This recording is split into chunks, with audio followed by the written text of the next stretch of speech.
শিক্ষার্থীরা, আমরা জানি ডিটারমাইনার বা আর্টিকেল দা যখন সেন্টেন্সে একবার ব্যবহার হয় তখন সেটা সিঙ্গুলার বোঝায়।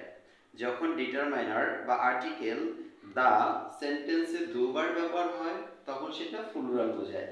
আসো একটা উদাহরণের মাধ্যমে ব্যাপারটা ক্লিয়ার হই।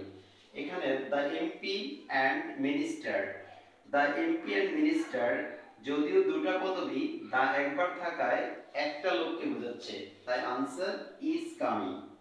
বাট এখানে আমরা যদি দেখি the MP and the minister, দা কয়বার রয়েছে? দুইবার, তাই এমপি আলাদা একজন ব্যক্তি, দ্য মিনিস্টার আরেকজন ব্যক্তি, তাই আমাদের এখানে আনসার হবে আর কামিং। তাহলে আমরা কি বুঝতে পারলাম? দা একবার থাকা মানে সিঙ্গুলার, দা দুইবার থাকা মানে প্লুরাল।